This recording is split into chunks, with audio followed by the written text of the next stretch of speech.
Seorang wanita melihat bus dari kejauhan. Setelah ragu-ragu sebentar, ia memutuskan dengan cepat menyeberang ke tempat yang tidak terlihat sopir. Ia melepas liontin salib dari leher, lalu mengambil jilbab muslim tersembunyi di tas dan memakainya. Ia pun memberanikan diri menghentikan bus itu. Sopir tidak menjawab, hanya menatap wanita itu curiga. Ia sudah lama mengemudi di jalur ini dan sering melihat kejadian seperti ini. Kak J naik ke bus, semua penumpangnya muslim. Ia duduk di sana cemas dan gelisah. Saat ini, perang saudara sedang berkecamuk di negara itu. Hubungan muslim dan Kristen sangat tegang, seperti api dan air yang tak bisa bersatu. Kadang mereka tegang mengarahkan pisau pembantaian ke warga sipil tak bersenjata. Namun, wajah tegang Kak J perlahan rileks dan ia pun menampilkan sedikit senyuman. Dia melihat wanita muslim di depan menggendong gadis kecil yang cantik, ekspresi ibunya sangat serius. Saat perang, bahaya bisa datang kapan saja, jadi suasana di mobil terasa menekan. Kak Jie pun tertidur lelap di mobil yang melaju kencang. Saat ia terbangun, mobil sudah berhenti. Terdengar suara percakapan ramai di luar. Tiba-tiba, ia melihat tentara bertopeng dan bersenjata lewat, membuatnya cemas. Kak Jie berdiri bersama penumpang lain di mobil, menatap keluar dengan hati berdebar. Pengemudi sedang bernegosiasi dengan tentara.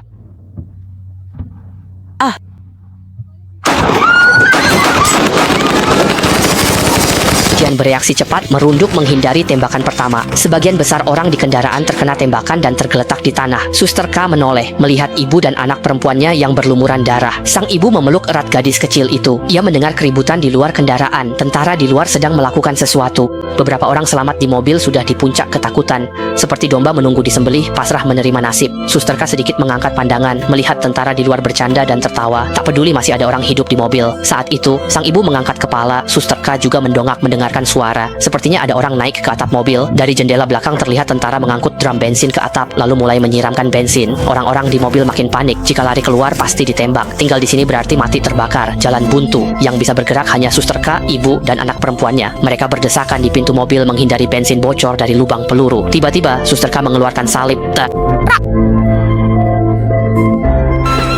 Suster K menatap ibu dan anak itu dengan sedih dan tak berdaya saat dia ditarik keluar dari mobil. Sang ibu bingung, lalu sadar ini upaya menyelamatkan putrinya. Ia sakit hati, tak berdaya, dan sejak awal tak berani bicara. Suster K ingin segera membawa anak itu pergi.